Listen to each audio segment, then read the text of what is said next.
What's up, everybody? We're back once again for Spring Football Reports.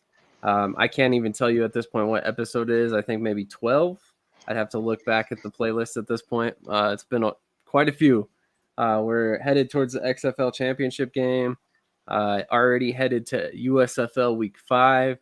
It seems like both these seasons flew by. Man, Mark, thank you for joining us once again. Michael, how are you doing? It's been a little bit since I've seen both of you guys. How have you guys been? Doing good over here. Doing good. Yeah. Appreciate you having me back on.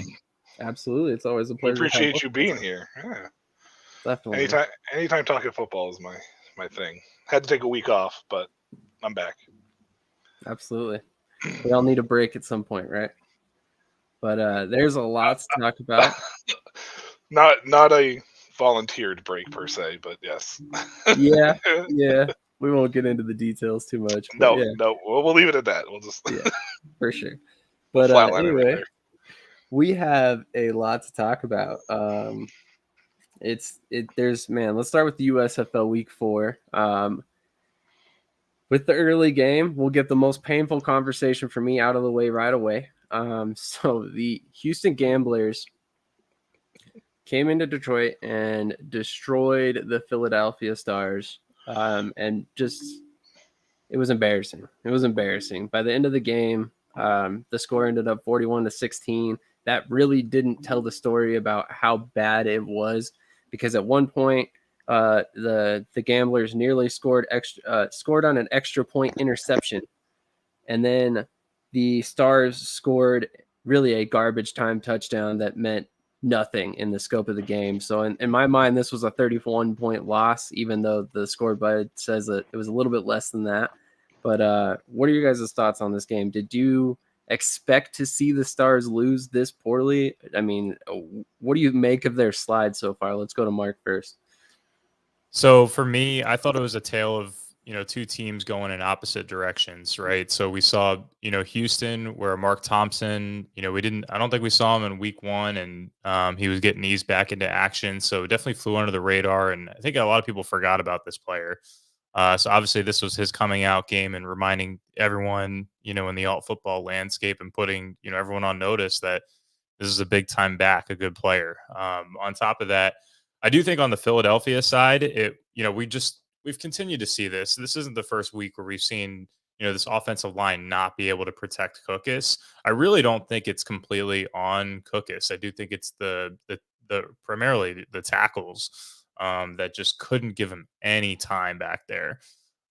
So you have a combination of an offensive line that absolutely cannot pass protect whatsoever, versus a team that ran the ball extremely well, which is a horrible combination. So I think that's what we saw, and I do think Houston is a team that I wouldn't say surprised me a little bit, but definitely has confirmed some of the positive aspects of what people thought of them going into the season. That's definitely fair. Michael, I know you have some thoughts about this game as well, given everything that went on. Go ahead, lay it on me.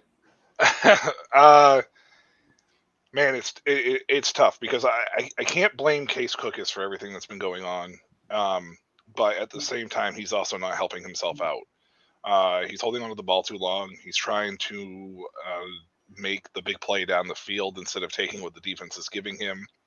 He's not helping out the offensive tackles as far as the pass rush is concerned, trying to get rid of the ball quickly to do that. But I want to talk more about the flip side of this, and I want to talk more about the defense, because this has been the shocking part for me, is this defense. They can't stop anybody. I don't even think that they could stop the three of us if we were running backs, and I'm slow as shit. So it would not work out very well. It's not going to work out very well for Philadelphia to try to get back to the championship game if they can't figure out a way to get some sort of interior rush. The edges are not putting pressure on the quarterback. The interior is not getting on the ball fast enough in the backfield to stop the running back. I mean, I think Mark Thompson was almost to linebacker status in few cases because that defensive line was pushed back so far. So it's it's concerning on that front to see what's going on there, and it's kind of exposed the secondary in the backdrop of things because of the lack of overall pressure that Philadelphia's putting on. So yeah, they need to do. There's a lot of work that needs to be done, and in Houston, I also think that this goes to show Curtis Johnson is very much a capable head coach. The team lost how many players on defense, and they were a 3-win team last year, and they already have 2 wins.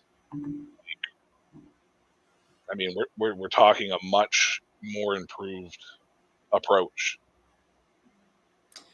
That brings up a great point. I saw a comment on an XFL video earlier this morning. The Mark Cast did a live stream very much like this. He does one every Monday morning. So if you guys are more available in the mornings, check out his video. If you're available at night, come over here, check it out with us every Monday. But anyway, somebody said that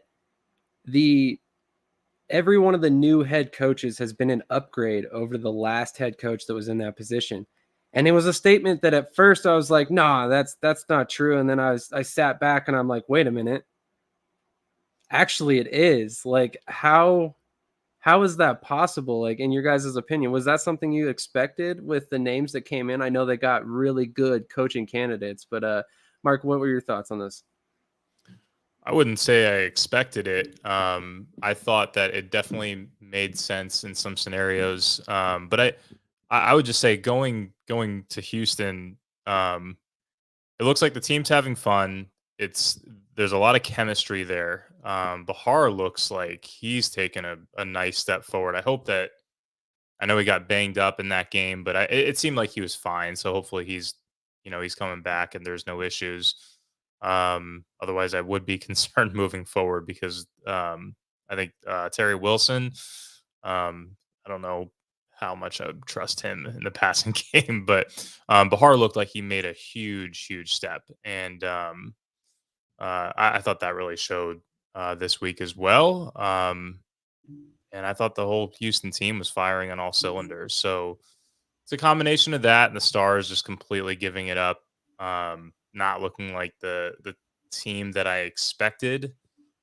So they're very well, on the hot seat at the same time. So Yeah, I would agree. Michael, what are your thoughts on the new head coaches so far? It's hard because we're only 4 games in. It looks like Houston and Pittsburgh are a definite upgrade. I mean, I think for the most part Pittsburgh was an upgrade just on signing, and that's nothing against Kirby Wilson or anything, but it just seemed out of his element at that point in time last year. So Michigan, though, is the one that I'm still kind of on the fence about. The defense looks very stout, but he made some decisions in this game this past weekend that just kind of made me go, Mike, this is what got you in trouble at the NFL level. So I still want to put the verdict out on him. I mean, New Orleans, I kind of think, I mean, don't get me wrong, Coach Flip is fantastic and his story is amazing and he's definitely a great coach. But I think that even if Larry Fedora had kind of stepped back in there, I think that this team would probably still be amongst one of the top 2 teams in the league just because they returned a decent amount of players overall, like a good core of playmakers and whatnot. So I think that New Orleans would still be there. It's hard to gauge, but I mean, you can't argue results. And right now the results are showing that each team has an upgrade. I mean, we're talking 2 wins for each of the new team, very minimum so far. So you can't argue that. I think the USFL did a good job vetting these coaches at the end of the day. I definitely agree. I mean, I think the coaches that they got, not only did it help them recruit NFL talent because they're recent big name coaches in the NFL, names that guys recognize that are at the USFL level at this point. But I also think that it was just really good choices overall. I mean, Curtis Johnson is a guy that I didn't really know a whole lot about before he got hired by the USFL. And then you look back and he's a guy who's basically been, Sean Payton's right-hand man, or not necessarily his right-hand man, but one of his assistants for many years. He was a head coach prior to that at the college level. So he's not necessarily out of his element. It's just a new experience for him and an experience for him to prove himself as a head coach. And so far, he's done a quite a decent job so far, I would say. But I definitely am curious. If you're watching, let us know your thoughts in the comments below, no matter where you're checking it out at. I would love to see what you think about the new head coaches, if they're an upgrade. Personally, I think they're batting 1,000 on their head coaching choices. As far as the Stars go, we have got to find out how to fix our offensive line. We have allowed 18 sacks in 4 games. I know not all of that is on the offensive line. Some of it's Case Cook is not necessarily getting rid of the ball quick enough, but some of the time it's because of the fact that defenses are allowed to drop 7 into coverage, only rush 4 because we can't really block anybody currently. And that's basically allowing them to double up on certain receivers and delaying the throwing process. Basically, it's either he throws the ball away or he has to hold the ball to try and wait for a receiver to get open, and it's just been disastrous. When you add on the fact that we can't run the ball, we can't stop the run, and recently teams have been able to neutralize our pass rush, all of a sudden you get a 41-point debacle that was the Houston game this weekend. And I know that they're trying to do their best to fix it, as far as like trying to bring in players that contribute right away. I know they recently signed a tackle that Bart Andrews said would start. I just don't know that it's enough yet. It's going to be interesting to see if they make any change to play caller. I actually asked Andrews about that. He said everything would be considered, but didn't seem like that was necessarily going to be an immediate thought process. But I would definitely consider it sooner rather than later. I think my biggest thing with Philadelphia was the lack of mid-range game, especially in the passing game. There's no like 7 to 15 yard and when the success that they did have in this game came in that area. Like Jordan Sewell had a great catch that was 12 yards down the field, and he turned it into like an 18-yard gain. Why they're not attacking that range is beyond me. It's either dump down passes or it's going 15 yards over the field. And when you don't have an offensive line that can protect your quarterback, that 15 yards down the field is never gonna work. I think what hurts too is Chris Rolland is now out for the season. So yeah, I don't know if you guys, I forget where I saw that, but that just came out a little bit ago, and I think that's a huge blow because he's kind of like the solution for something like what you were just saying, Michael. So that's a big concern as well. We're gonna have to see Overton step up, in my opinion. 100%. Overton, Sewell. I would like to see them get Samuel Akem mixed in. He's a bigger body, a guy who can kind of box out receivers. Defensive backs. And then you got Corey Coleman. I mean, why not start utilizing him like you were Chris Rolland? I mean, he's a former running back as well. He's a guy who can mix it up in the middle of the field. Hit him on some slant routes or some crossing routes or something. Get the ball in his hand and let him run with it rather than, always trying to throw, like you said, 15 yards down the field all the time. Well, in week 1 when they played Memphis, they got Corey Coleman involved. He was all over the place. It was slants, it was outs, it was ins, it was curls. They had him all over the place, and then all of a sudden it was like, oh, let's just try to throw it down the field 20 yards. It was like they were just running him off the entire time. There was no route tree there other than just sending him on fades in streaks the whole time. So, and that might be a play calling thing. It's a play calling thing. It could be just a play design thing. That a majority of his plays are that way, but when you have an offensive line they can't protect, you can't put your quarterback in 7-step drops. It's just not going to work. No, and I can see trying to use Coleman as a decoy to draw the safeties back and, kind of spread out the defense a little bit, but it's not working. Let's work it. Let's look at something else. It's time to throw some wrinkles in there. Bart Andrews has been a play caller for the better part of 2 decades. It's time to open up that playbook, Bart. Come on. Figure something out. I'm not saying that you necessarily need to make a change as a play caller, but maybe that's what this offense needs. I'm not saying he's a bad play caller, but once again, maybe a change is exactly what this team needs to give it a spark. And I'm not saying that Case Cook is being benched is the answer or anything like that. I think it's at this point, it's more coaching than it is talent on the field outside of the offensive line. you made a comment in there about Bart not being a bad play caller, and I don't think Bart is by any means. I mean, he's got way more experience than I do as far as coaching at that level is concerned. But if this was going into week 5 in year 1, and we were seeing this from Bart, I think everybody would be questioning why he's making the play calls, because this is a completely different play calling than it was last year for him. It's very much like somebody trying to go in and prove themselves for some reason, and I don't think Bart needs to prove anything to anybody. So it kind of, I don't know why the change, but even against Memphis, it was a huge drop off from week 1 to week 2. Very odd. Absolutely, I would Sometimes agree. the flow of the game just gets away from them, you know? It does seem that way a little bit. Speaking of Memphis, they got their first victory of the season this weekend, which was kind of surprising because I expected the Panthers to roll right over these guys. But it was a fairly close game most of the game, although it seemed like the Showboats were in control more often than not. Mark, what were your thoughts on this game? I assume this was a little bit of a surprise to you as well. Yeah, this was definitely the surprise of the weekend.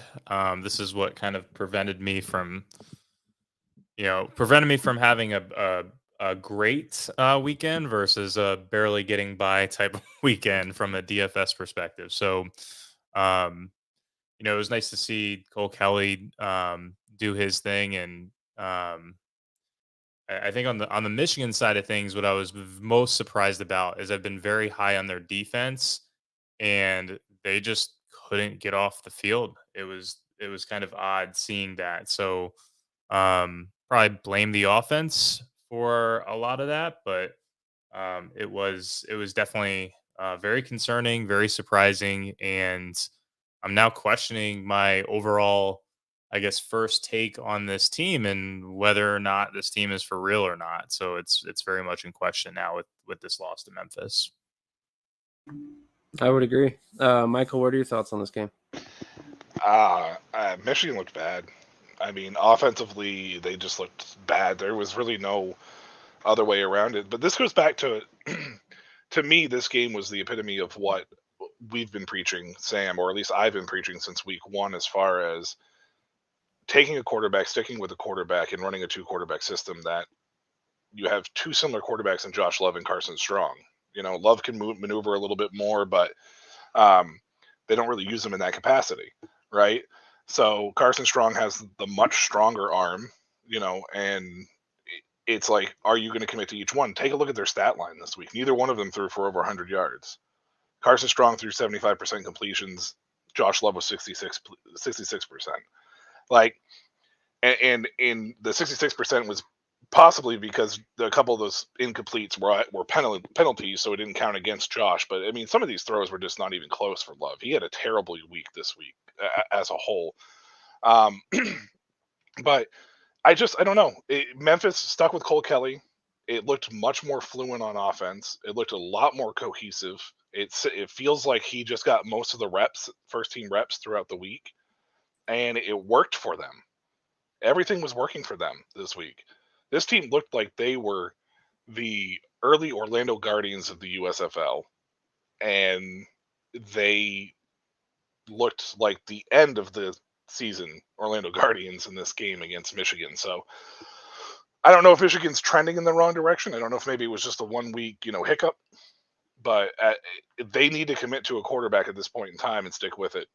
And I don't know who that is at this point in time, because neither one of them separated themselves, but they're going to have to figure it out. I say stick with Josh Love for right now, but the 2-quarterback system is going to need to go up there in Michigan. That's fair. That's fair. One of the players that I was extremely excited about, Michael, I wanted to give you some credit. Your guy White, the running back for Memphis, had a huge game. Not only was the primary kick returner where he had 107 yards, he had 54 yards rushing and 27 yards through the air, 188 yards, I believe, if my math is correct, on the day.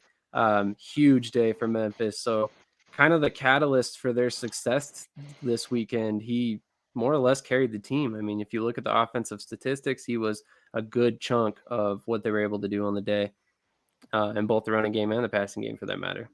I was excited for him to be there.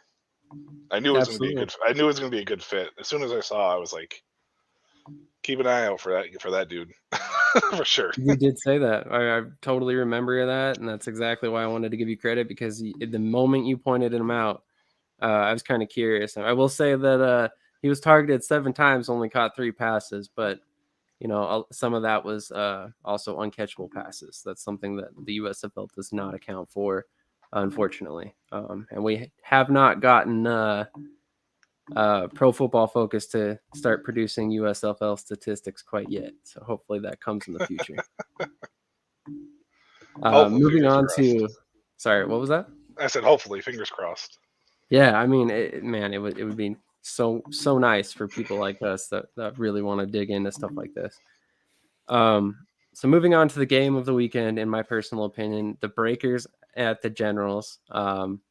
This game basically shook out a little bit more one-sided than I expected, but at the same time, it was the best game of the weekend.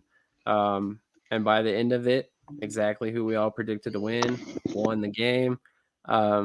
Let's go to Michael first. You got a little bit of a victory lap to do once again this week. Your team is 4-0. My 2 teams are 13-1 so far this season in the spring. Knock on wood. Much better overall than the team in the NFL that I cheer for, who I don't think has sniffed 13 games since like the 90s. Anyways, yeah. So this game was just this game right here goes to show me that the Week 1 blowout that Birmingham put on New Jersey was just a Week 1 hiccup, because this defense is legit.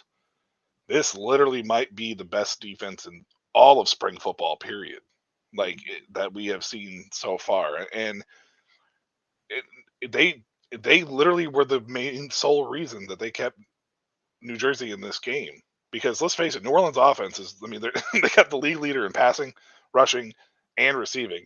So it's not like this was a middle tier offense that had some explosive plays that they faced. I mean, this was a team that had been putting up numbers.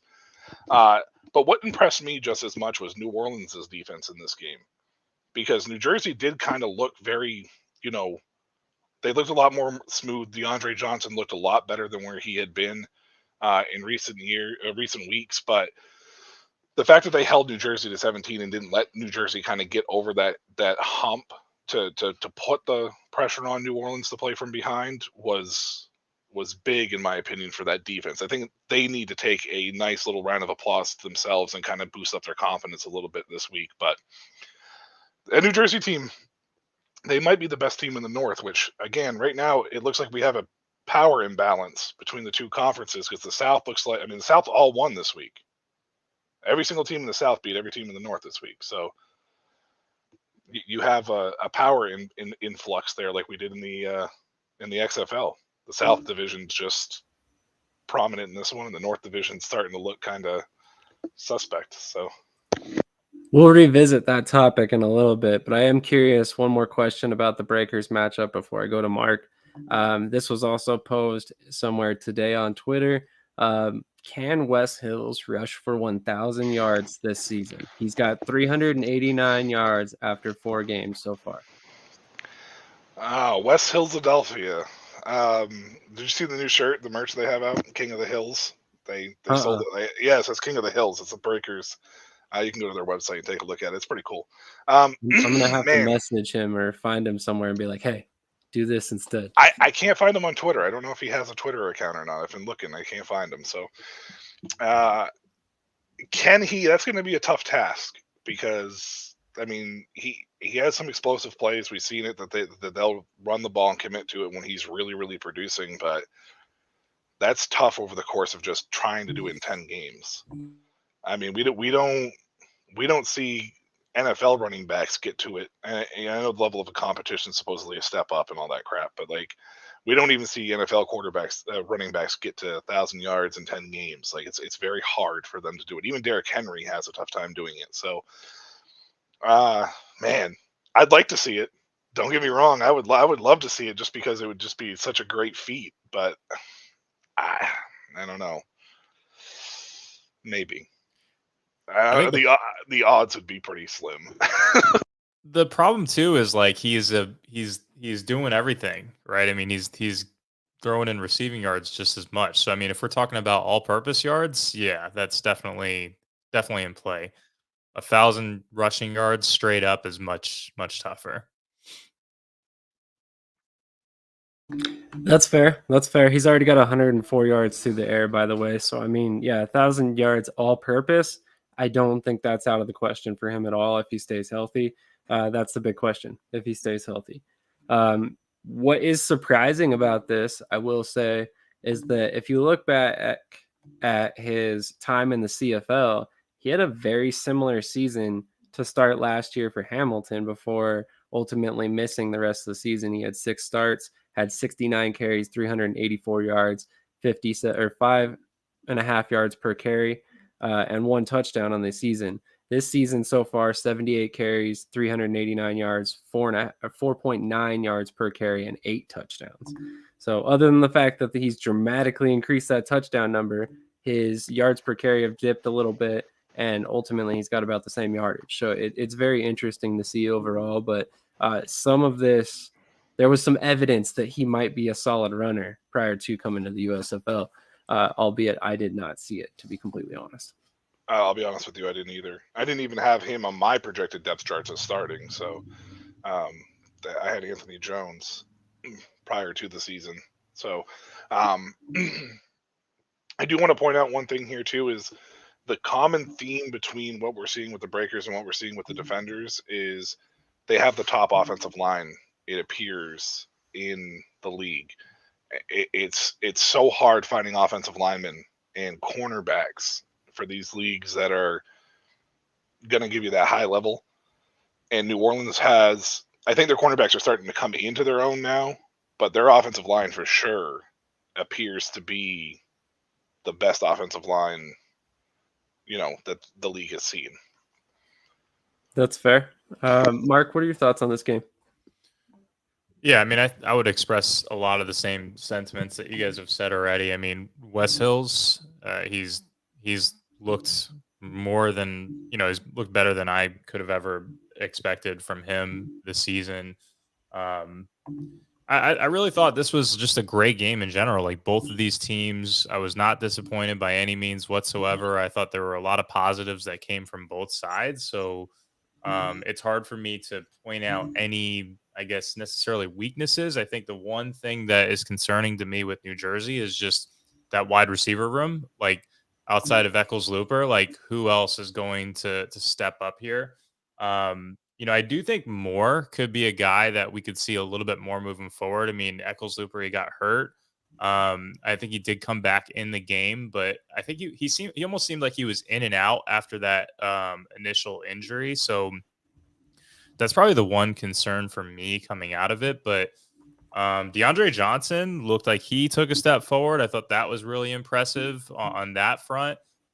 We've always known that he's been able to do it with his legs, but we saw it a little bit more through the air and going through his progressions a little bit better as well.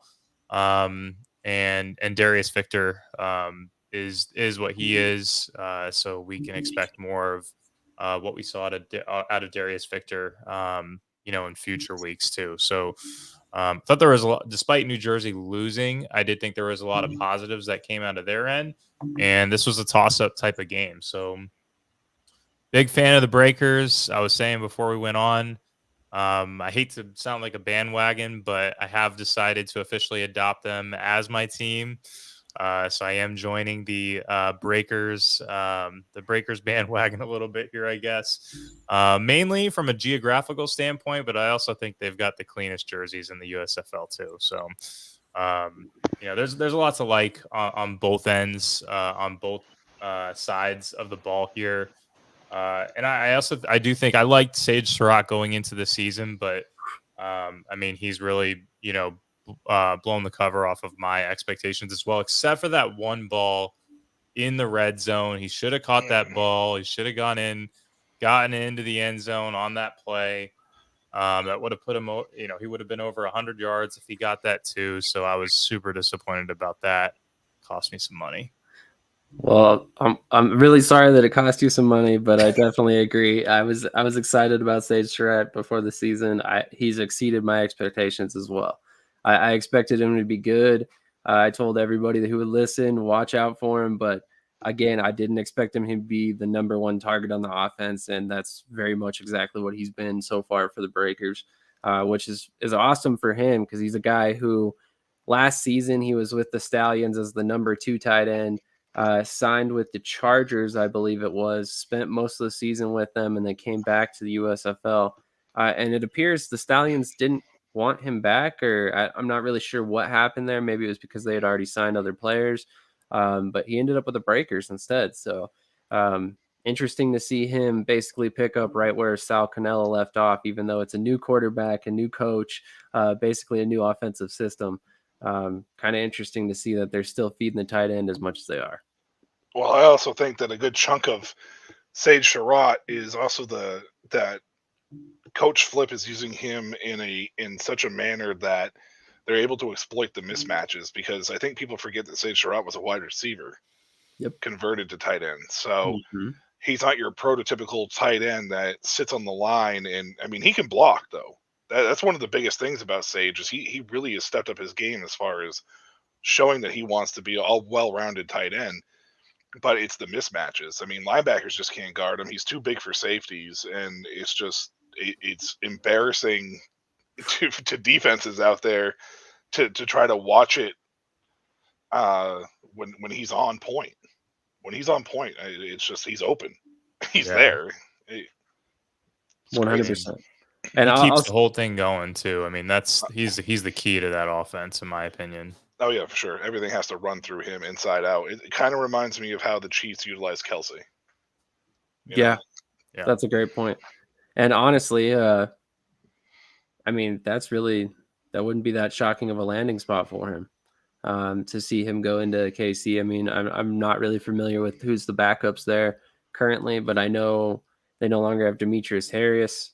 So I mean, maybe that's a landing spot. Either way, I see Sage Surratt back in the NFL on a squad somewhere. Whether or not it's the reactive roster, I can't say, but I definitely expect him to see some NFL looks, especially after how he's been so dominant through 4 weeks so far. He should be. He should Yeah, be. I would completely agree. Moving on to the next game, another one that was a little bit of a surprise and had some definite plays of the week candidates, including that amazing scramble and touchdown pass by Alex Magoo. Just amazing. Even though I still think the Maulers should have won this game. They did not pull out the victory, just barely, 24-20 in favor of the Stallions. Alex Magoo, the Magic Man, threw just enough touchdowns to score enough points to win this by 4.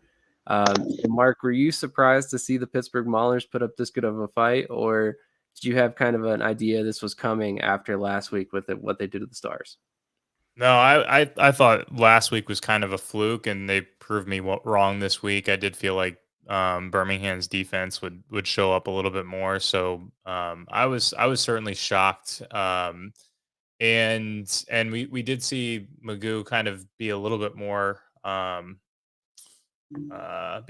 human, I guess, with the exception of that play.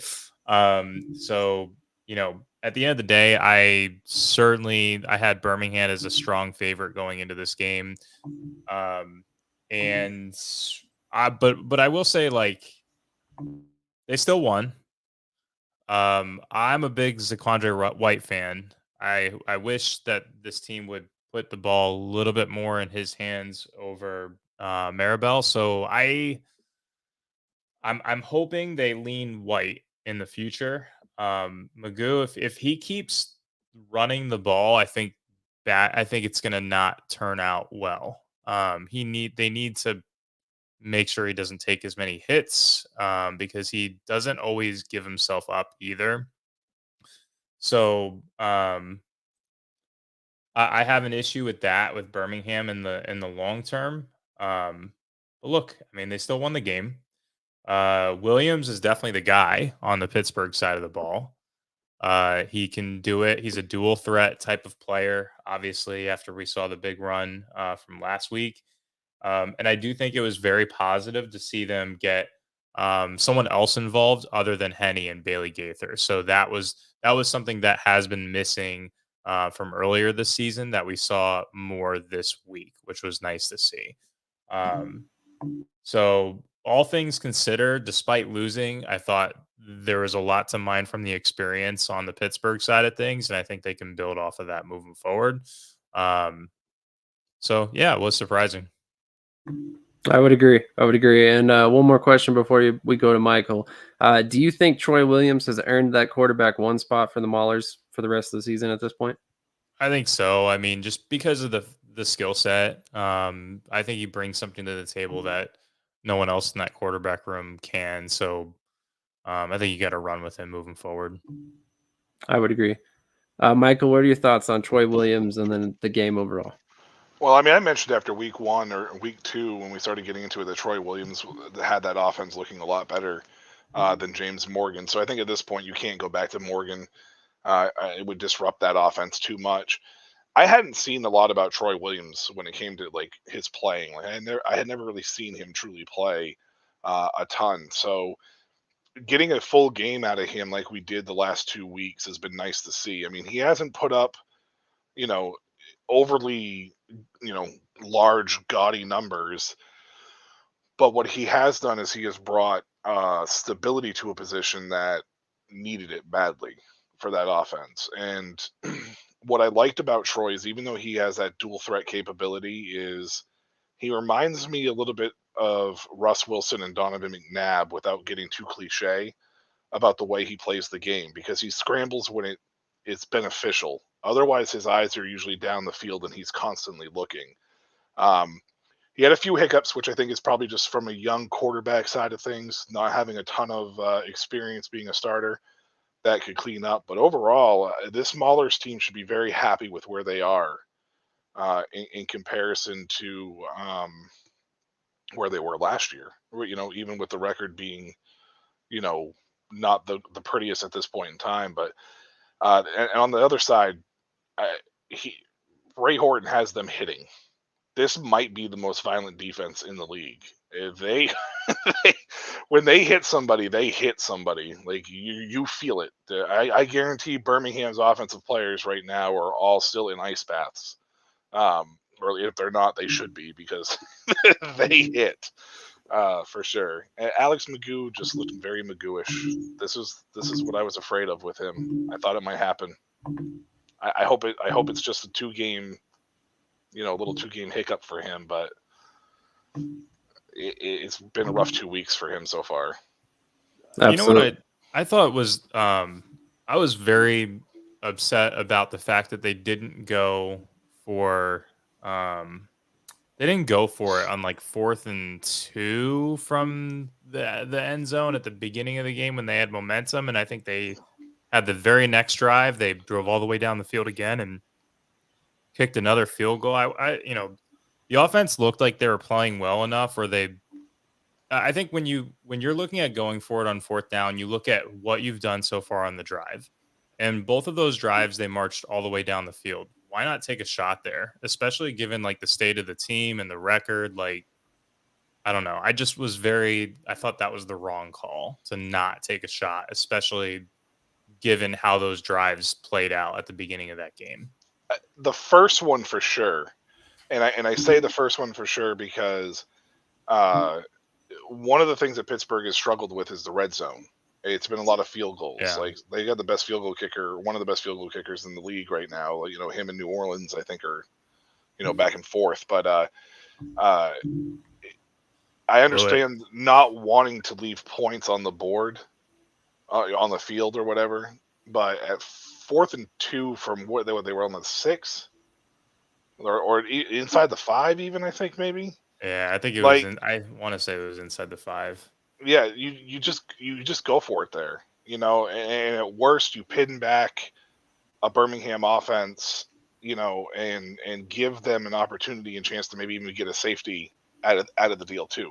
So I understand not wanting to risk leaving points on the board, but that first drive for sure. I think the second drive that you were talking about, though, I think they had a holding penalty, or you're something. right. They drove them back to like the 12 or 13. So take the points there. But I mean, the first 3 drives they got down inside the red zone and came away with just field goals. Like you got to go with the flow of the game. It's very similar to what I was talking about with Bart in Philadelphia. Like you have to go with the flow of the game as a head coach, and you are absolutely right. They should have gone for it in that first drive for sure. Make a statement, especially against Birmingham.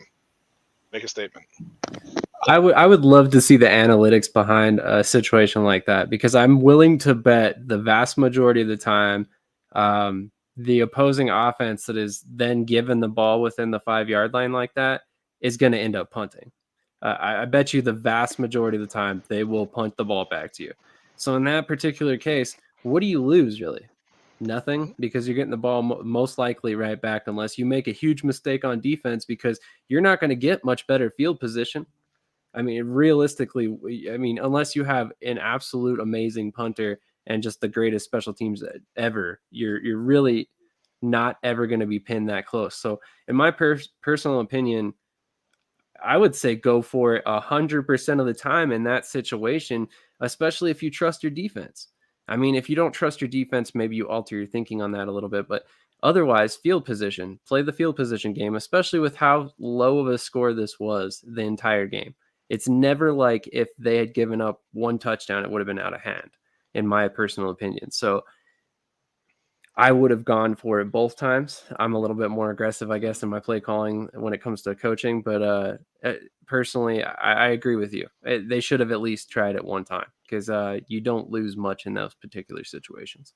If Coach Horton was 10 or 12 years younger, he would have gone for it. I don't want to bring age. I don't want to bring age into it like it's a bad thing, but it's a very old school way of thinking.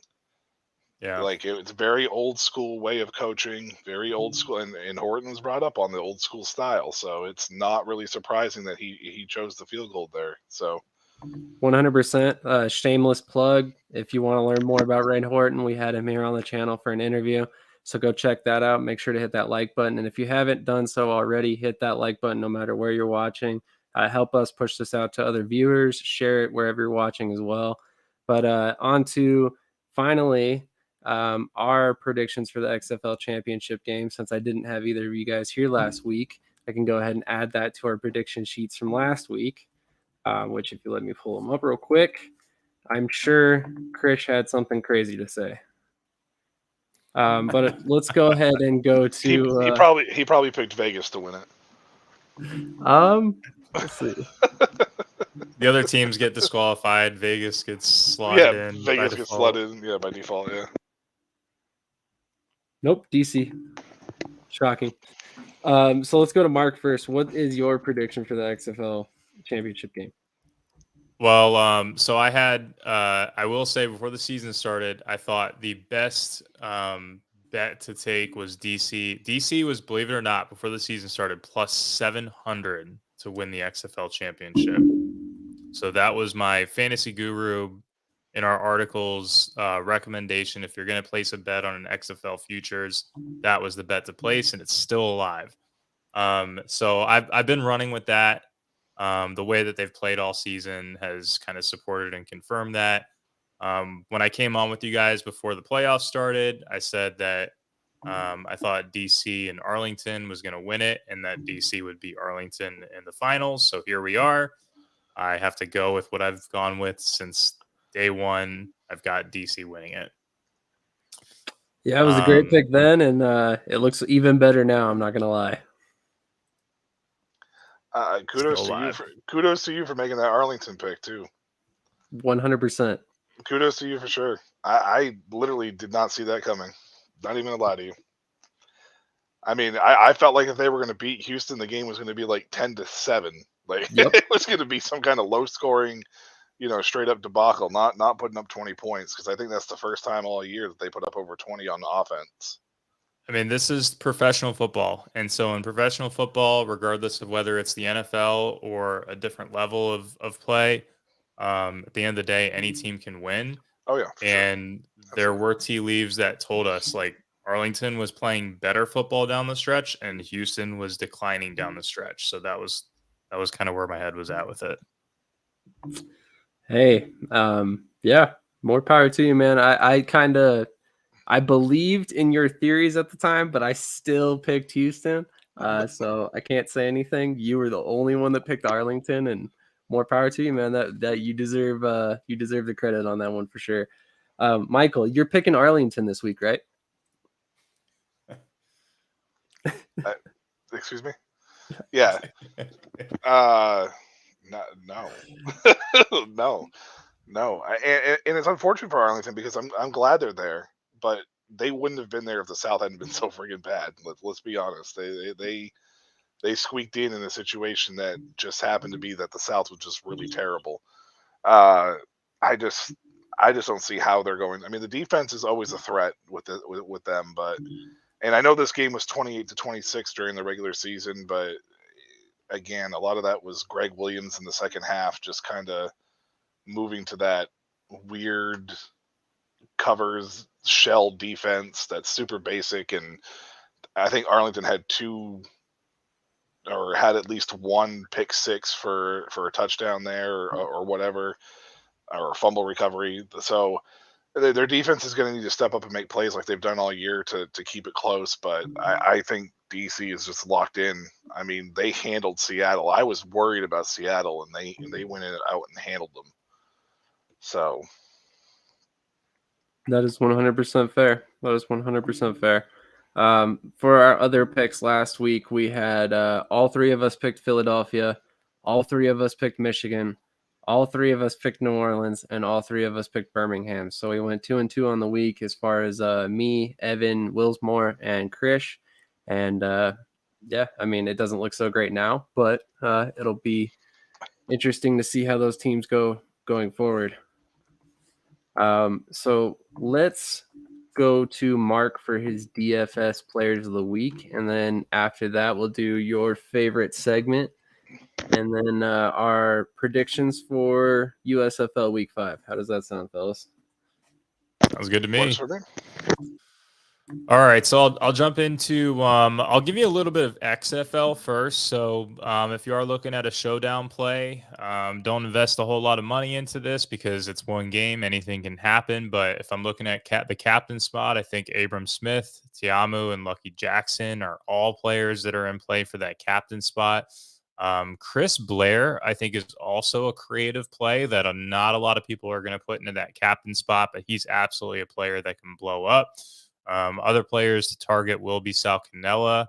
I do think Rennell Hall / Victor Bolden, depending on who's healthy and if either one of those guys plays. They're both gadget players that could be in line for a shot play down the field. Both extremely cheap. Lawan Winningham, he gets red zone targets. So I think he is a guy to keep an eye on, especially in the red zone. And then also Ethan Wolf is very, very cheap. For a guy that does occasionally get leaned on in this offense too. Over on the USFL side of things, I've got, I think the way to go in the USFL is to save money at the quarterback position, just because of the volatility with these quarterbacks. And there's a lot of dual threat players out there that we could take advantage of. So for me, it's DeAndre Johnson this week for New Jersey, $8,600.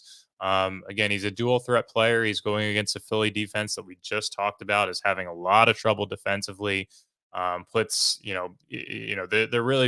being put in bad situations, but combined with how soft they are against the run, I think DeAndre Johnson can certainly put up a good number of points.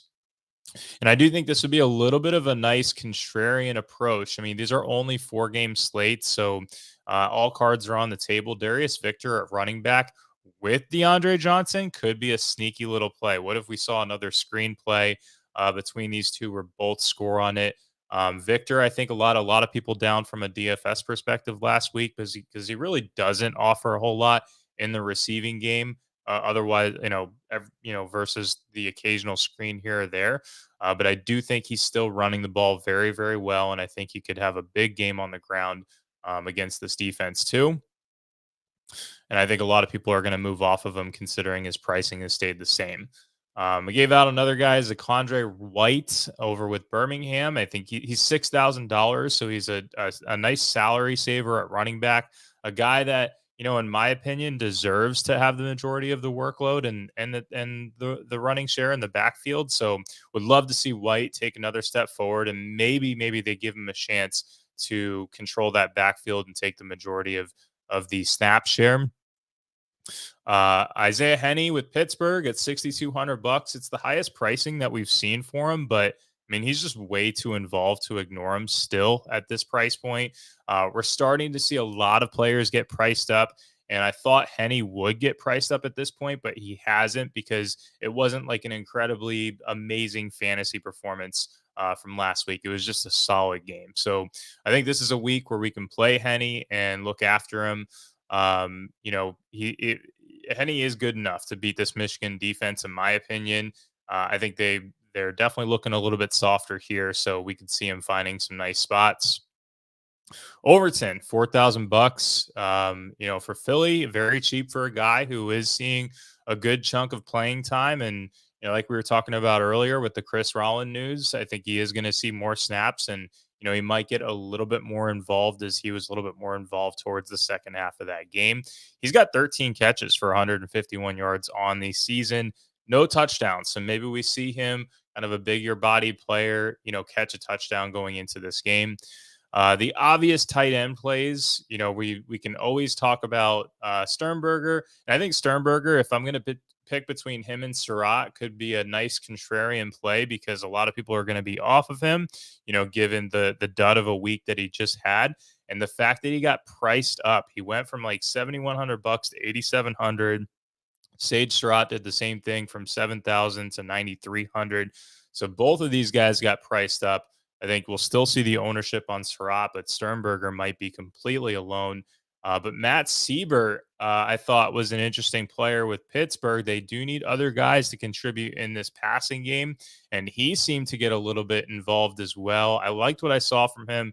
He only had 2 targets, but he's a complete punt at $2,500. So if you're just looking to fill out your roster and your lineup, I think Siebert could be a creative play. Again, that's a tournament-only play, and you're essentially, throwing in a lottery ticket, but I do think he's a guy that could pay off. So that kind of rounds it out for me at tight end here as well. And I will say across the board, I don't mind just stacking players on the same team regardless of correlation. So just going back to that concept that I just pointed out at the beginning, quarterback and running back together, in my opinion, is the way to go, because you just have to pick a team that's going to dominate on the offensive side of the ball. And in a 4-game slate, it could certainly work out. Very nice. Very nice. Well, if you are a DFS player, they should all be in the comments. As far as the USFL players, the XFL players, I apologize, but you will have to rewind and watch the video to catch those. I was not able to type fast enough. I apologize. As far as Chris Rollins, Mark spoke about it before. He has had a season-ending injury, and he has been placed on the injured reserve list. So he will not be back for the rest of the season, unfortunately. Which is a huge, huge blow to the Stars, by the way. As far as our next segment, let's go to Michael Washington for this one, and our new favorite segment. That don't impress me much. Well, it's nice to see the music was back this week. That's always awesome and fun to have. This week, that don't impress me much. Winner is Josh Love, the quarterback for the Michigan Panthers.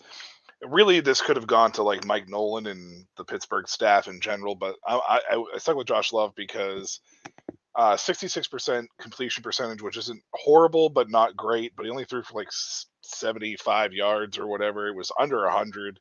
1 touchdown, 1 interception. But my biggest issues with Love this week was he regressed back to looking like he was with the Pittsburgh Maulers. The incompletions that he had were absolutely terrible. He had 1 interception, probably should have been 2, maybe 3, depending on how you look at the how the game went. But Josh Love overall just kind of regressed in this manner. I don't think we can bench him just yet, but Carson Strong should be breathing very, very heavily down the back of his neck. And Love, another week like this, and it don't impress me much. Absolutely fair. I'm Kind of surprised the Philadelphia Stars defense wasn't up there, but we spoke about that off camera. Very, very, very close. It was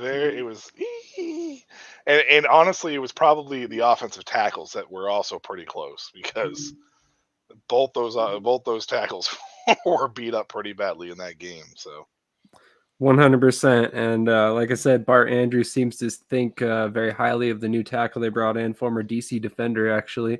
So it'll be interesting to see what he can do for us. He was telling us in the post-game presser that he was still sore in practice, so that's not sounding promising so far. It'll be interesting to see if they can utilize him going forward. But we'll go ahead and discuss next week's USFL games. So I'm going to pull up the betting odds for you all. Here they shout are. out to Jordan. Shout out to Jordan Tiambu for being Offensive Player of the Year in the XFL. By the way, Absolutely, and we will speak about those a little bit more here shortly. yeah, I wasn't 100% sure if we'd get to it or not, but I just wanted to shout him out real quick because it was it didn't look very promising at the beginning of the year for him, but he turned it around big time. So 100%. In fact, I think there were several people on this channel, in fact, that discussed how he should be benched, although it never happened. So kind of interesting to look back now, and now we kind of see where he stands. But looking at the first game for this weekend, it is the Pittsburgh Maulers versus the Michigan Panthers. The betting odds, as you can tell, 3.5 for the Maulers, -3.5 in the Panthers' favor. So let's go to Mark first. What is your prediction on this game? Man, this is tough because I do think the Panthers have been playing dicey at this point. The Maulers are on the upswing, so it's like one of those games where, could we see an upset? I do think this game can reach the over on 41.5. So I also think the Pittsburgh defense has played well. So I will take the +3.5 with Pittsburgh, and I'll take the over on 41.5. I don't know if they're gonna win though. So as far as a winner, you know what? I'll just go with I'll go with Pitt. I'll go 23-20 Pittsburgh. Fair enough. Michael, what is your thoughts on this game? I am taking Pittsburgh here as well. This reminds me of Arlington and Houston. At the end of the year, you got a team heading in one direction, a team heading in another.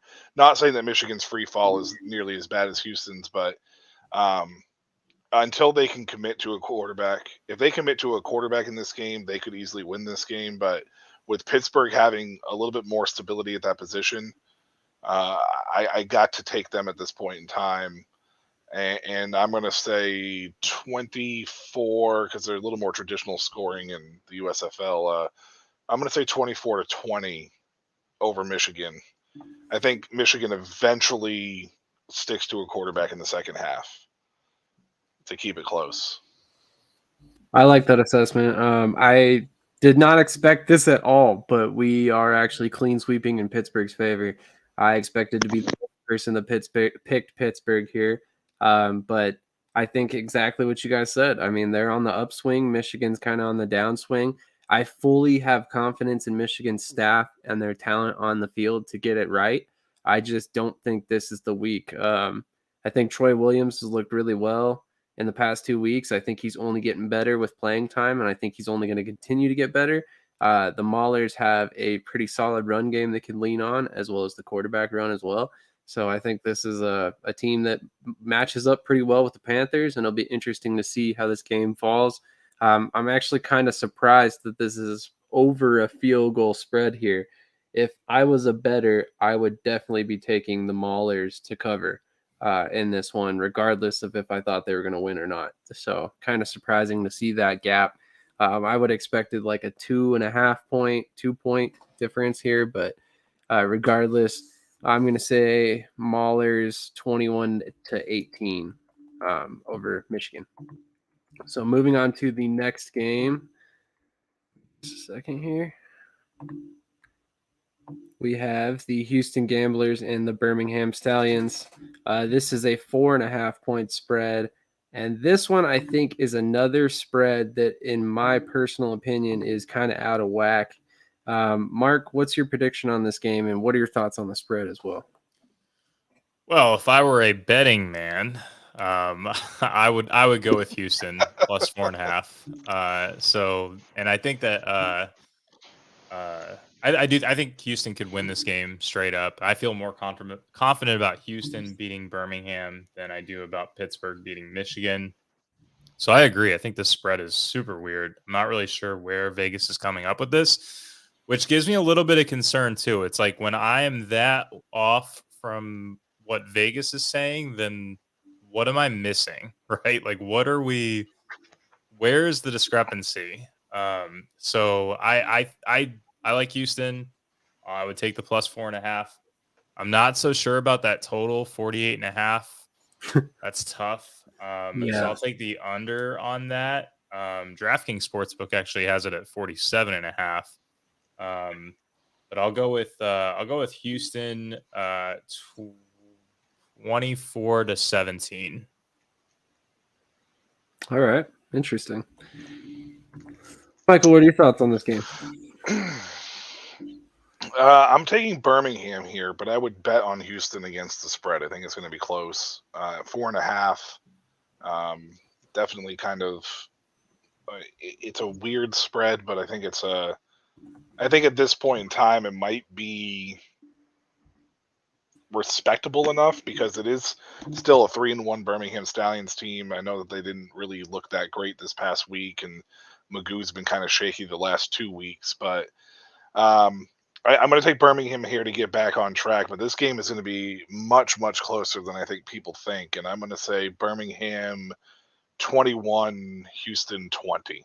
So taking the under also. All right. Interesting. 21-20, you said, right? Yep. Okay. I am also going to take Birmingham, but I do think that Houston's going to cover that spread. I don't think it's going to be anywhere near 4.5 points difference. In fact, it wouldn't shock me to see this game come down to a last-second field goal by Birmingham or Houston. Birmingham's kicker, Brandon Aubrey, has been absolutely money since he's come into the USFL, so it would not surprise me at all to see them put the game in his hands late in and ultimately win it on a field goal. So I'm going to say the ultimate score is going to be 26-23, which I know is kind of a weird score. I expect a lot of field goals. I just don't understand what am I missing with this spread? Like what?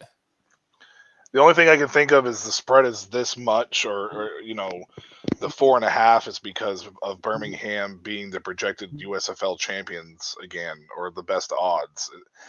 A lot of times, even though the spreads adjust over the course of the time, a 3-1 team that was also the championship favorite tends to automatically get 3 if they're at home.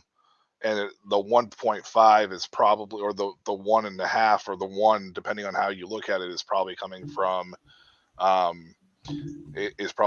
fact that Houston wasn't considered, a legitimate threat, and they're traveling into Birmingham. It's the only thing I can think of that would cause that to be that way. Yeah, but it's like, come on, like home field advantage. We're gonna. Yeah. In a hub format, yeah. Yes, I know, but that's the only, but I mean, to be fair, Birmingham is one of the only 3 teams that actually have a home field advantage per se. So true. It's the only thing I can think of in that regards. So I disagree, Julian. I disagree. You think Houston. both of them will? No, I think Houston will. You think Houston will miss the playoffs? No, I think they'll make it.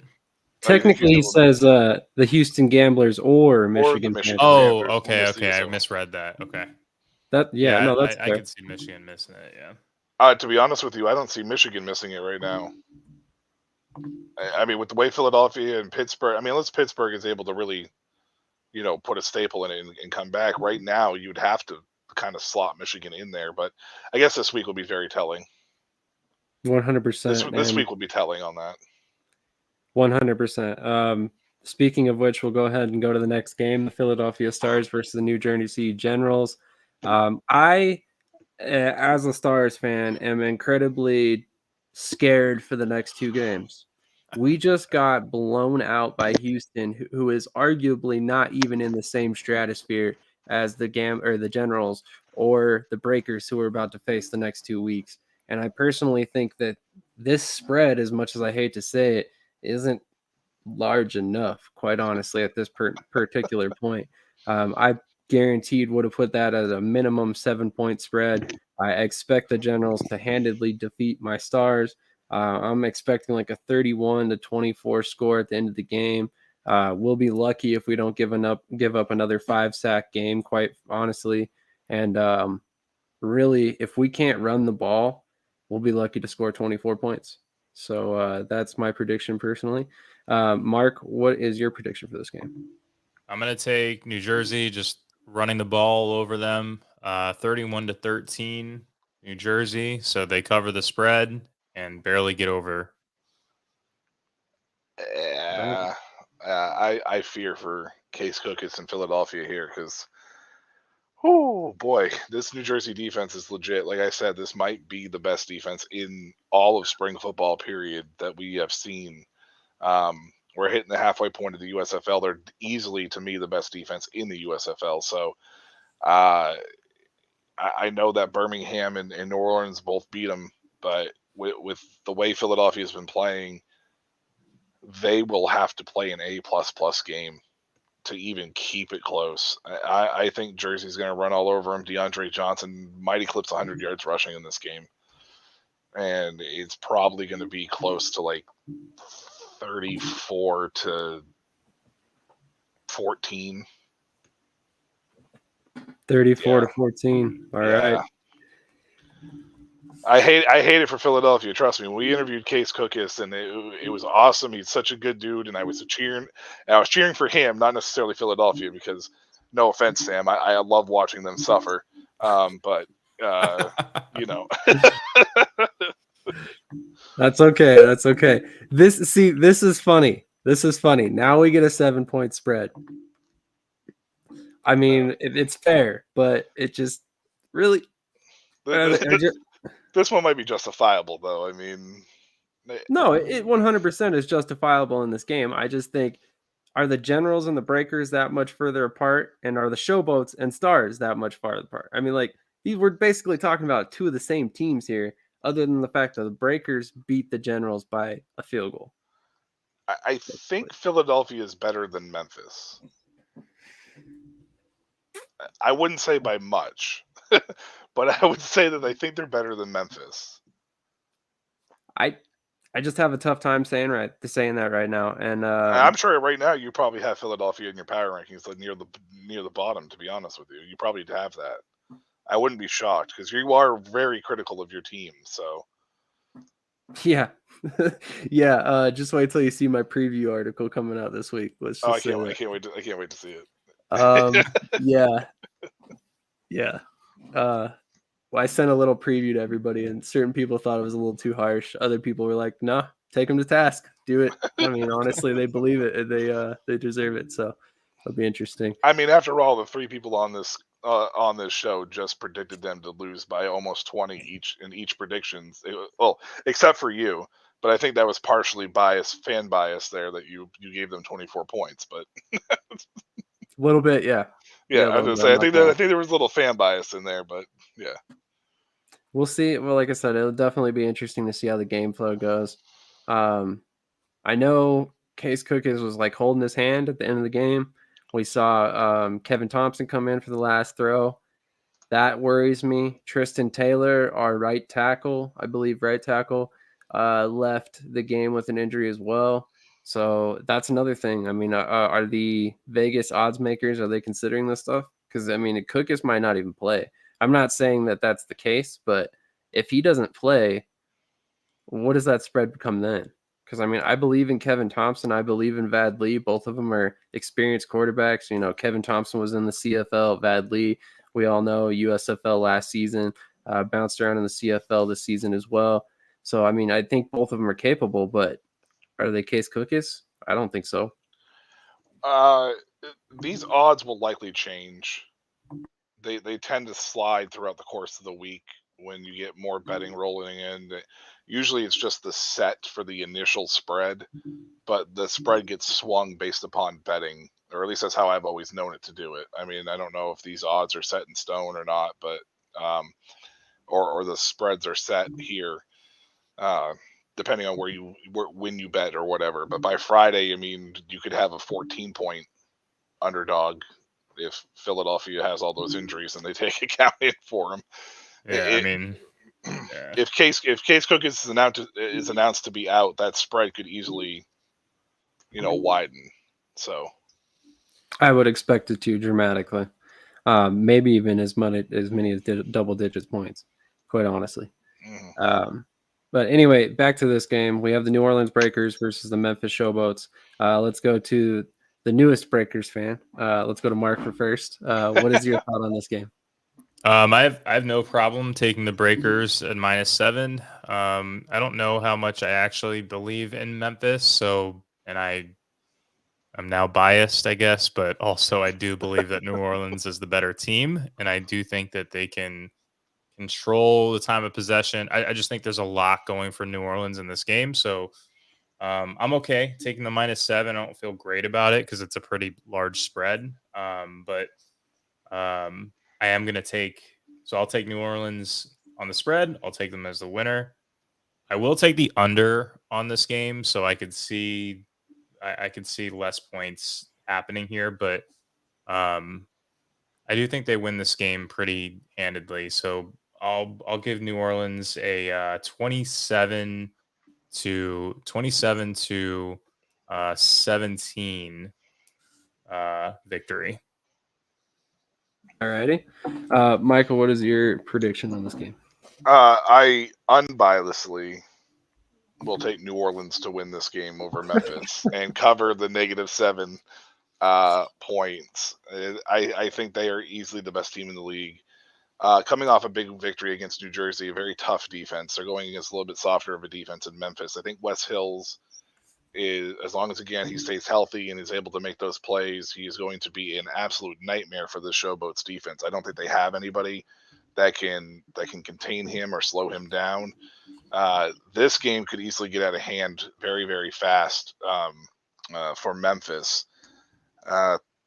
34-20, New Orleans wins this game pretty handedly. -7 is very tough.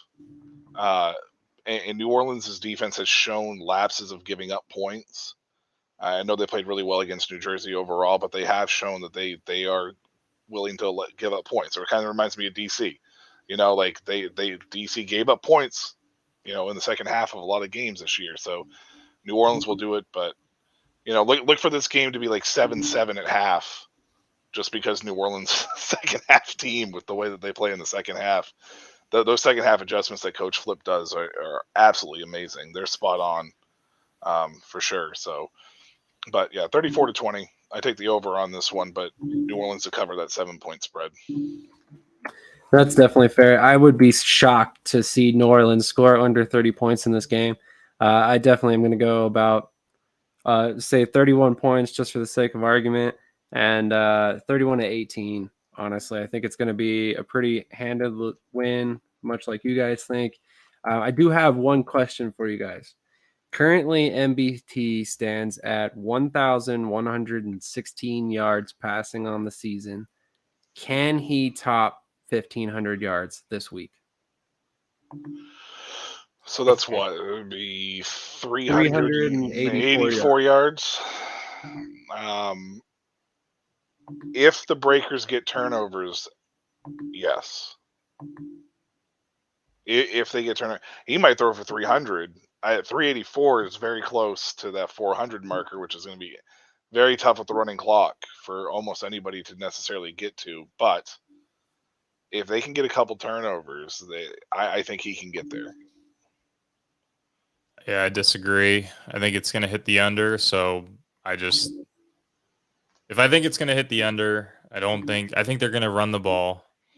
Oh yeah, like for Michael sure. said, with the running Yeah. clock, I mean, there's so much going against it. So, I mean, is it possible? I guess, but I'm just gonna say no. I don't think it happens. So, The main reason why I think a couple turnovers could make the difference is because New Orleans has shown big playability, and Sage Surratt hitting a seam, I could see absolutely exposing this Memphis defense and getting a few good chunk 25, 35-yard plays down the field. I mean, they would have to play a straight up A+ style of game to get there. I think it's possible, but I wouldn't put money on it. I would bet for the under on that, for yardage for sure. That's completely fair. He's naring it. I mean, 384 yards is a lot of passing yards in any game. NFL, USFL, XFL, it doesn't really matter. MBT's been slinging it. But if you do the math, I believe he's around 279 yards per game, if I'm not mistaken, which is still leading the league, but definitely a little bit off of the pace that he would need. Granted, Memphis has shown some weakness. It'd be interesting to see if he could do it. But I will say that as of right now, even at the pace that he's at, he is set to smash Jordan Ta'amu's passing record from last season of just barely over 2,000 yards. He will top 2,700 yards at his current pace. So it'll be very interesting to see exactly where he lands and if he can stay healthy and if he gets an NFL opportunity. He's an older guy, but the way he's playing, you can't tell me that he's not better than some of the QB3s in the league. Whether or not his age stands against him is another question.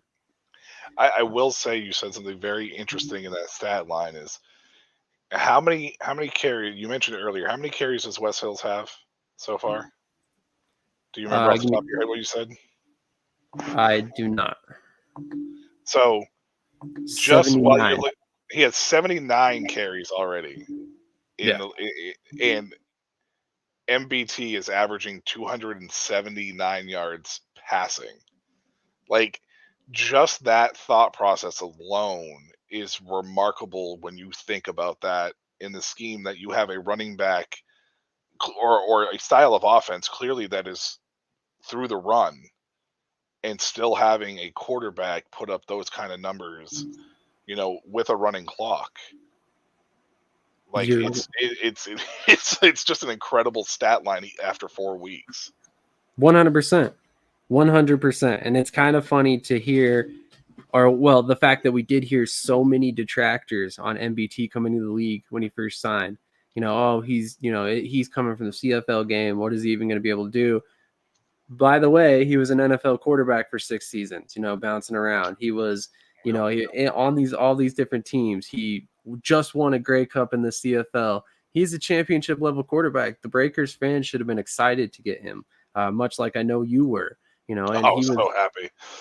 He's a guy that, to me, that Breakers quarterback room is set up for success now, tomorrow, and 5 years from now if the league succeeds. If they are able to keep the guys that they have in their room currently, you've got Akil Glass, who's very young. He needs that development time.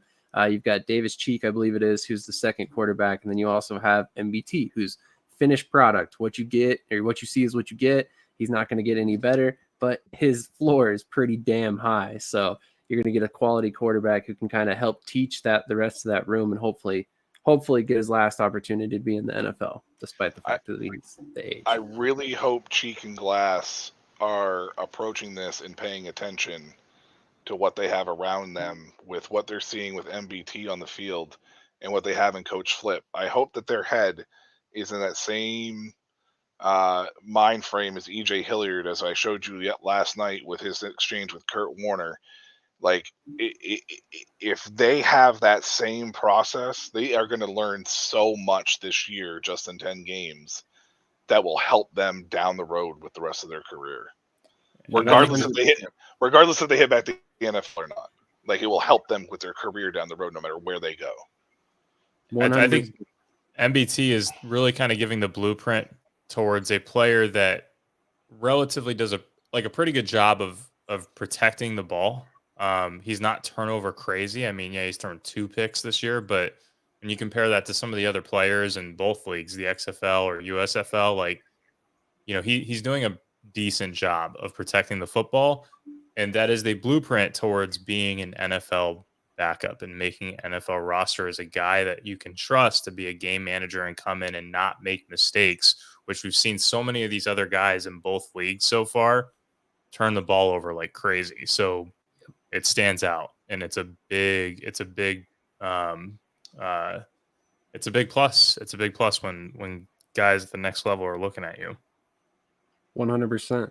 And you have to consider the fact that John DeFilippo has quite a few NFL connections that are very, very recent, in multiple different organizations across the NFL, whether it's Carolina with Frank Reich, who obviously is open to alt-league quarterbacks. You've got, Philadelphia and Jacksonville, across the league. We could go for days as far as connections he's got in terms of coaching that he's, worked with here or there. One more topic at hand tonight. We want to give out some congratulations to the XFL all-league players this year. We'll start with the specialists. We've got John Parker Romo, Daniel Whalen, and I cannot read the bottom name, Darius Shepard. Darius Shepard was unbelievable in the kick return game this year.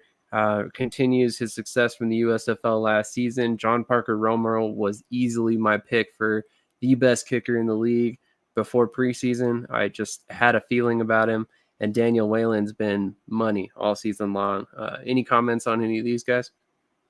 Just say kind of in tune with what I just said with MBT, special teams is a great way to showcase yourself at the next level. So, you could be as good as you are on the offensive side of the ball or the defensive side of the ball, but if you can show that you can contribute towards special teams, we've already seen it in alt football before. This is where you can make an NFL roster. So that's probably one of the most notable areas, in my opinion. Insert USFL announcer Kevontae Turpin here. Yeah, right. Every friggin' for the 504th time. Jesus, I'm sorry. Every single friggin' game. Oh my God.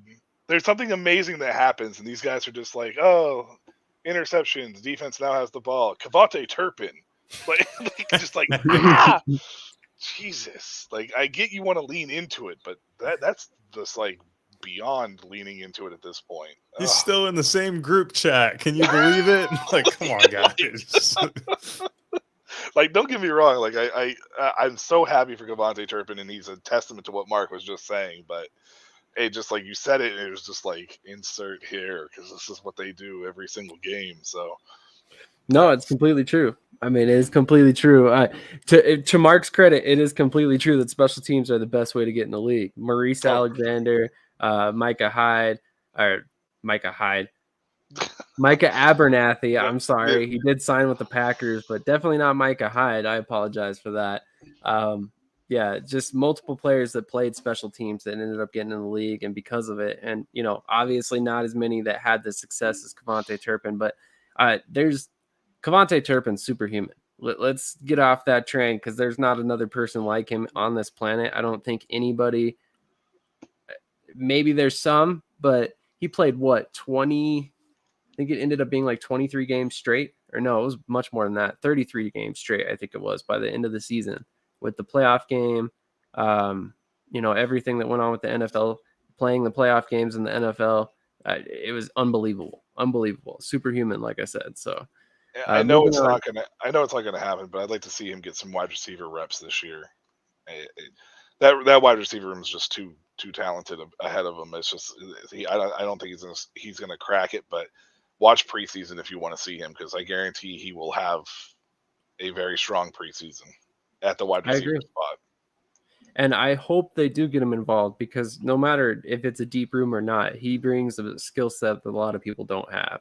He's very much like a running back at the wide receiver, which is why he ran the ball so much as the in the USFL, which is another factor that I hope they get him involved in. Here's your defensive unit as far as the XFL All-League team. You've got defensive line up front. You've got Drew Beasley, Davin Bellamy, another former USFL player, Austin Falalu, Jack Heflin from Houston, Devontae Lambert, Kavion Patton, Deontay Scott, Trent Harris, Peta, not even going to try and butcher his last name, Jordan Williams, Deontay Anderson, Luck Barku, Ajeen Harris, Lavert Hill, and Michael Joseph. Also, shameless plug real quick. Lavert Hill was just recently on an interview with Pat, Analyze and Educate on YouTube. So check that out now. It just dropped today. He talked to like 3 Battlehawks players that were all named to the all XFL team. So definitely go check that out as soon as we're off of here.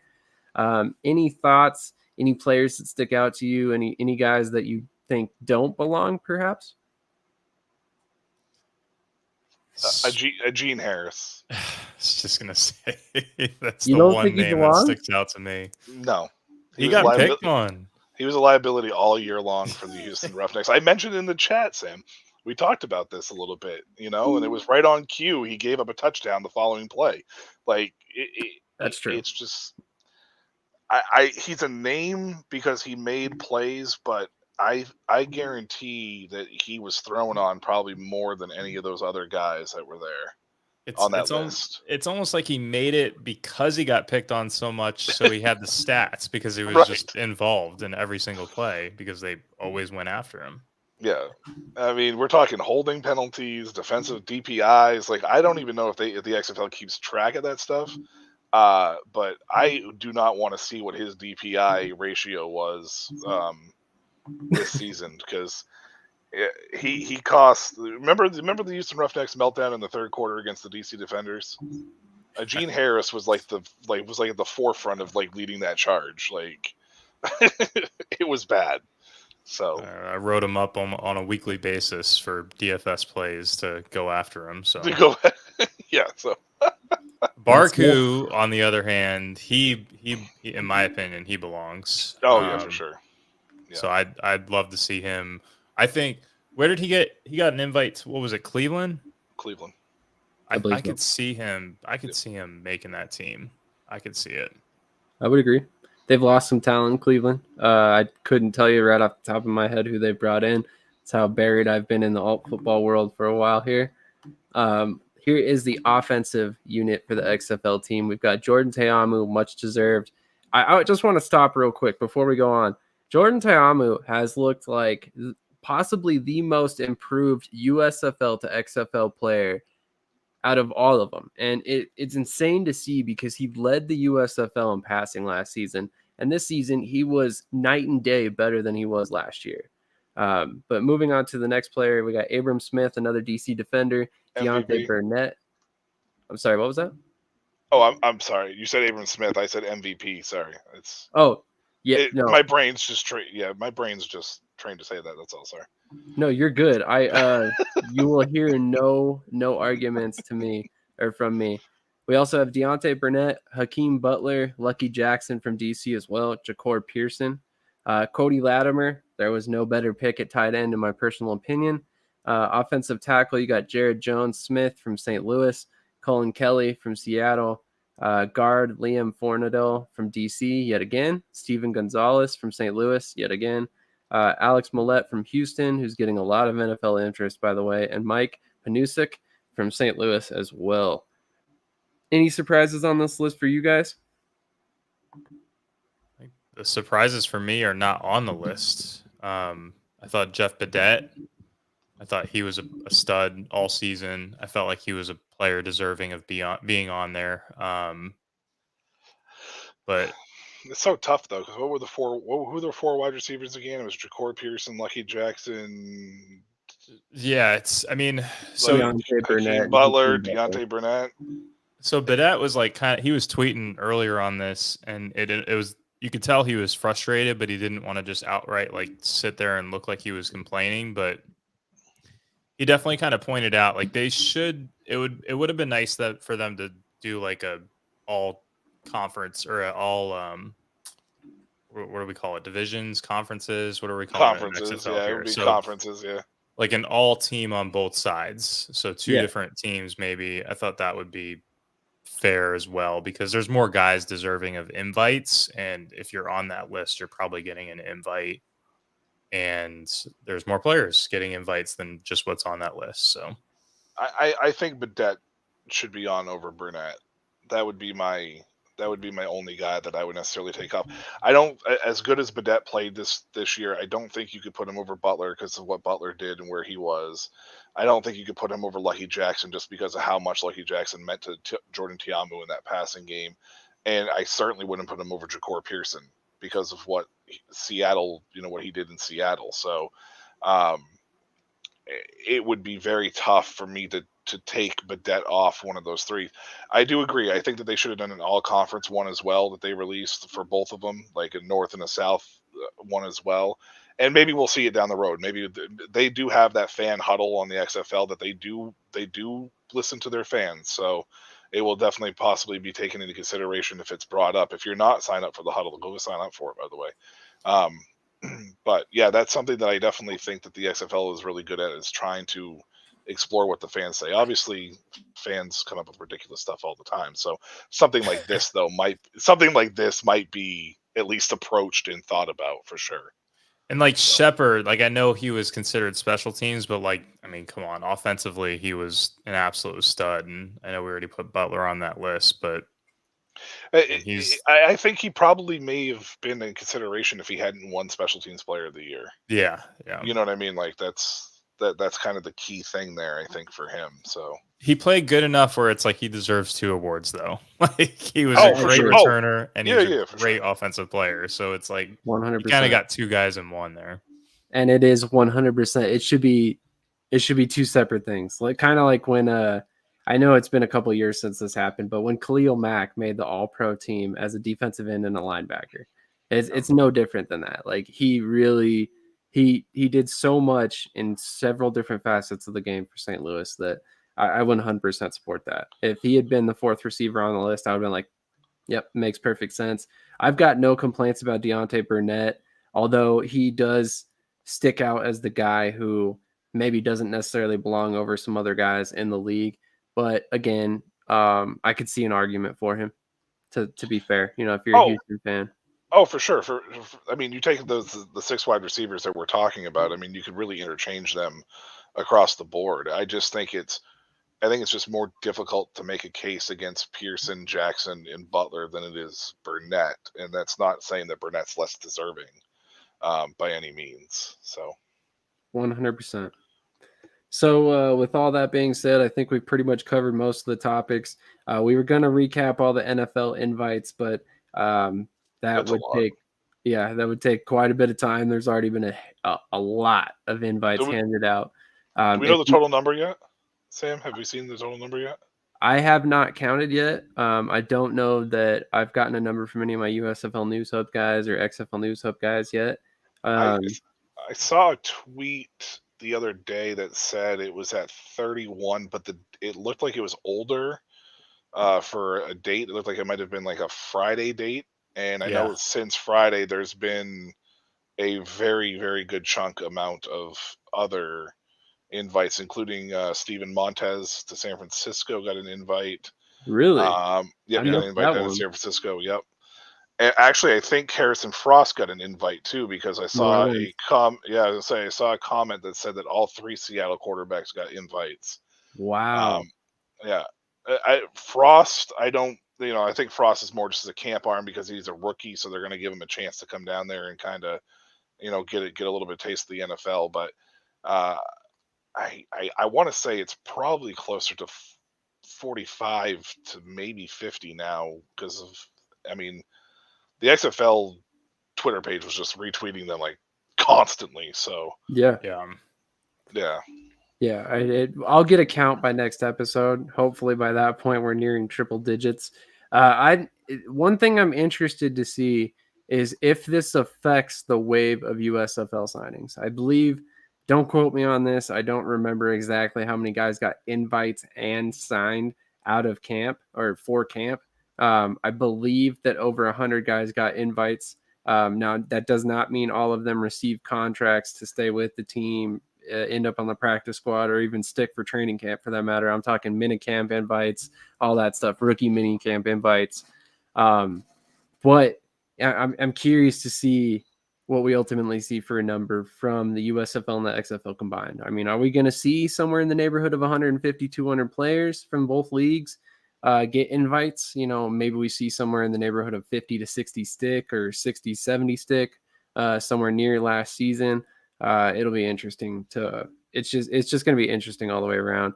This is unprecedented. We've talked about it multiple times. We've never had two prominent spring leagues at the same time like we do now, let alone the CFL there as well.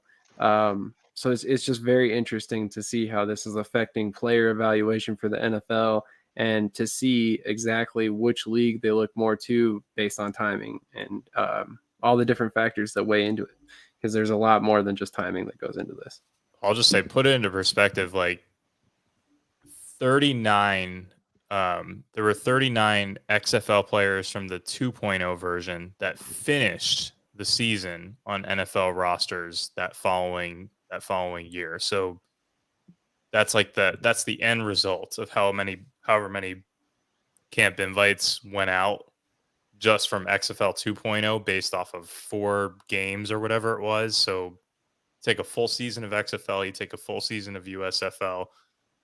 Shoot, I'm excited for the NFL preseason. We're just going to see a bunch of XFL, USFL guys, rookies all matching up against each other. That's going to be fun to watch too. So it's like a mini season in and of itself.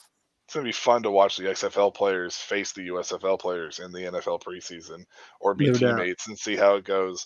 I do believe that over the course of the next 5 weeks, we're going to see a more influx of XFL players get invites and stuff because they're not in full swing yet. But the USFL will be going about that time. And I feel like the USFL invites are going to take place at a time where we're going to see injuries or people start falling off those invites, that the invites list, like the ones that don't make or sign. So the NFL is going to be like, okay, USFL players, we can bring you in, because I think it was like 13 total that actually stuck on a roster, and I think by mid-season it was down to 9 for the USFL last year, whether it was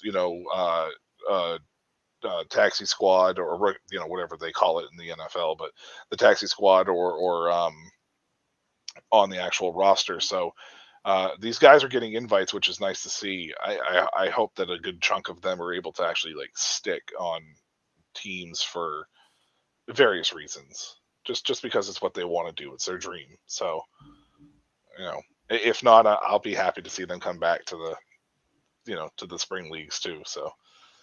Absolutely. I'm going to have an article coming out here soon I haven't really decided if it's coming out on our website or on USFL News Hub yet, but chronicling all the players on the Stars that have been drafted by multiple leagues.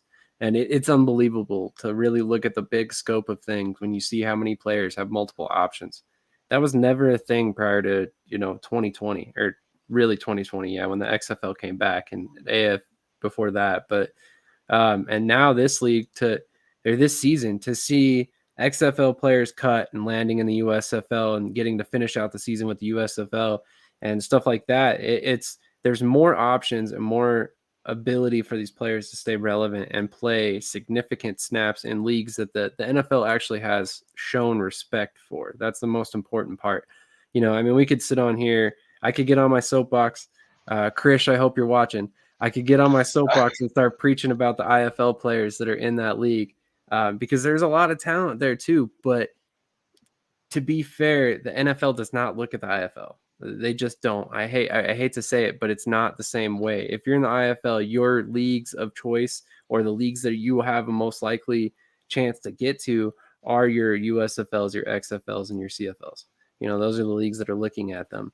So that's the one situation where I think you have to really look where these players are coming from. And even the CFL, it's a long shot for them to go to the NFL. That's why we see MBT, West Hills, guys like that in the USFL this season, because they believe the USFL game translates better to the NFL.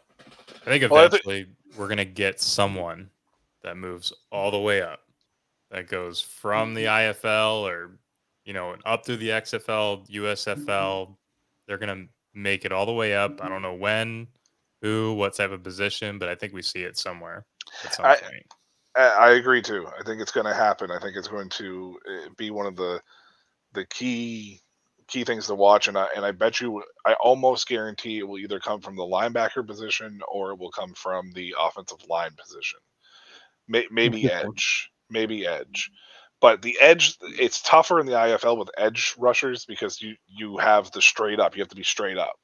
So your technique is different. The coaching is different. So unless you're actually actively practicing both styles, it's very hard for an edge player there, where it's like with the pass blocking, you're straight up with them, like the blocking schemes and whatnot. But that's a different story. Sam and I talked about this in the chat about the differences with learning curves in the IFL in comparisons to the outdoor game, and that's the coach and me aspect of stuff, because it's fun to explore. Like, I mean, I think I might be one of the only people on the planet that got super excited about the EJ Hilliard Kurt Warner exchange on Twitter that I ran across because it was EJ Hilliard basically hitting Kurt Warner up about, hey, how can I improve my footwork?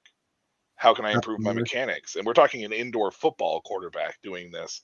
And I got excited about it. Like, I shared it to the group chat and everything. Like, it was just like, coaching me, yay, type of stuff. But that type of stuff is always going to be fun. So I can't wait to see that and see what happens there with that. So I hope it has. Also, I want to ask, does anybody know if Davin Bellamy got an invite off the DC Defenders? Did anybody know if he's gotten one yet? He may not have gotten one yet, but I know he's going to get one. I was going to say, I don't think any of the DC Defender players have been announced as invites yet because of the fact that because of the championship game. That's right. Sorry. Yeah. So I hope when he does. Point, sorry, there was a segue there. Hold on. Sorry. I will say, though, I hope when he does, I hope it's to the Washington Commanders, because Bellamy played for my Breakers last year and played for my Defenders this year. And I don't want to have to cheer against him. So he better come to DC. He better come to Washington. I hope he ends up in Philly just because he said that. But... Oh my god! I hope the Stars. I hope the Stars lose 54-3 this weekend. Then. Ouch. Like... You probably. Well, we'll see. I'm not going to say anything. You don't really have to hope that. It's very possible. Exactly. I do want to say that there's still a week before the deadline before XFL players can technically sign contracts. I know we're getting a lot of news, but these are players basically expressing that, hey, I have an intent to sign this offer or this deal that you have sent me. Technically, the 15th is the deadline when they can all really start signing. So that's when I expect to see a lot of Arlington Renegade players and DC Defenders players getting invites. It wouldn't shock me to see a guy like Self Canella get another invite. It wouldn't shock me to see as many as, 15 players off the DC Defenders get invites. And I know that's a crazy number, but they had 7 on the. They had 7, I think, on the. Was it 7 total on the all XFL teams? Yeah. 2 defensive, exactly. 5 offensive. I mean, I didn't even think about it. Like, I'm thinking to myself, well, why hasn't Bellamy gotten one? But I mean, Tiamu hasn't gotten one. Abram Smith didn't get one. And those are the guys. Jordan Tiamu, I expect him to get an invite somewhere. Whether or not he sticks is another story. Abram Smith, if he doesn't get an invite, NFL teams are making a huge mistake. It will. Lucky Jackson, same thing. The offensive linemen, I'm blanking their name at the moment, but there was 2 or 3 of them that should get invites. Davin Bellamy, Michael Joseph, I think should get an invite. Francis Bernard. Yeah, Francis Bernard. Reggie Northrup, I would definitely see as well. De'Aaron King, I expect to get an invite. De'Aaron King will get an invite. Backup quarterback. He's still young. Somebody's going to be intrigued by his talent and want to see what he learned this past season. So it's very interesting to see. Rising Rhino says Breakers look like the real deal this year. Smith is at least a running back 3 in the NFL. He mentions Barku. Barku already got an invite from the Cleveland Browns, but it wouldn't shock me to see him get multiple different invites. Barku, that is. So it's going to be very interesting. There's a lot of really talented players in the XFL. Like you guys said, I can't wait to see the NFL preseason when we see a bunch of USFL and XFL players going at it. But I'm out of final thoughts. Anybody else final thoughts before we get out of here? Awesome. No, I gave my shout outs. So Awesome. All right. Well, congratulations to all of our XFL players. I almost said all USFL. And then, look forward to our week 5 USFL games. Once again, if you're tuning in with us for the first time, we are here generally every Monday night at this time, 7:30 p.m. Mountain Time, 9:30 p.m. Eastern Time. We went a little long on this one. We typically do. It's supposed to be about an hour, but we discuss XFL and USFL. We throw in some CFL, IFL, all kinds of other stuff just because we cover a little bit of everything. So if you love football, tune in here every Monday night. If you haven't done so already, hit that like button, subscribe, and also check out all of Mark's content on fantasyguru.com. Check out the subscribe service, get all his expert tips, start winning yourself some money, and then check back with us here next week. And we'll give you all the recent news and recap the victories so you can take your victory lap when you win that money that Mark helped you win. With all that being said, thank you so much. Winning tonight, too.